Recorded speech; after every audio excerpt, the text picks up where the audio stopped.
માંડવી શીતલા મંદિર પ્રાંગણમાં સાંસદ સ્વચ્છતા અભિયાન અંતર્ગત વિવિધ કાર્યક્રમો હાથ ધરાયા। માંડવી શીતલા માતાજી મંદિરના પ્રાંગણમાં સાંસદ સ્વચ્છતા અભિયાન અંતર્ગત માંડવી શહેર ભાજપ પરિવાર દ્વારા સ્વચ્છતા અભિયાન વૃક્ષારોપણ સાથે પર્યાવરણના જતન અર્થે છોડોના રોપાઓ લોકોને અર્પણ કરાયા હતા તથા વડાપ્રધાન નરેન્દ્ર મોદીજીનું દેશવાસીઓ સાથે સંવાદ મન કી બાત પ્રસંગે માંડવી શહેર ભાજપ પરિવાર સાથે અગ્રણીઓ ઉપસ્થિત રહ્યા હતા। શહેર ભાજપ પ્રમુખ દેવાંગભાઈ દવેએ માહિતી આપી હતી। નમસ્કાર। જન્માષ્ટમી પર્વ નિમિત્તે સમગ્ર શહેરીજનો ગ્રામ્યજનોને માંડવી શહેર ભારતીય જનતા પાર્ટીના પ્રમુખ તરીકે ખૂબ ખૂબ શુભેચ્છા બધાને પાઠવું છું।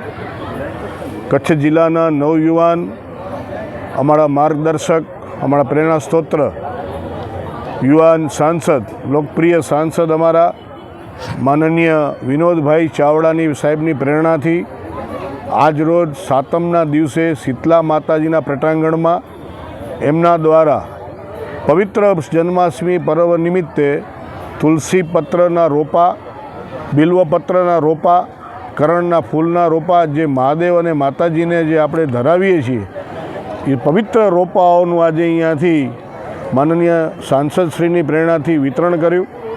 માનનીય સાંસદની પ્રેરણાથી અહીંયા વૃક્ષારોપણ કર્યું। માનનીય સાંસદશ્રીએ માંડવી વિધાનસભાની અંદર માંડવી આ પ્રટાંગણની અંદર 100 વૃક્ષોનું વાવેતર કરવાનું અને ત્યારબાદ સફાઈ સ્વચ્છતા અભિયાન અનુસાર સ્વચ્છ માંડવી બનાવવાનું આ પ્રેરણાથી આજે જન્માષ્ટમી પર્વ નિમિત્તે માંડવી શહેર ભારતીય જનતા પાર્ટી, માંડવી શહેર નગરપાલિકા, માંડવી શહેરના દરેક કાર્યકર્તાઓ પદાધિકારીઓ, માંડવી શહેરના દરેક ગ્રામ્યજનોને માંડવી શહેર પરિવાર વતી માનનીય અનિવાર્ય સંજોગોને કારણે માનનીય વિનોદભાઈ પહોંચી નથી શક્યા, જેમના દ્વારા એમને ખૂબ ખૂબ શુભેચ્છા પાઠવી છે અને ખૂબ ખૂબ બધાનું સરસ મજાનું ભગવાન બધાનું સારું કરે। આવનારા દિવસમાં સારો વરસાદ થયો છે, બધા લોકો ખૂબ સાધન સંપન્ન રહે એવી બધાને શુભેચ્છા। ભારત માતા કી જય।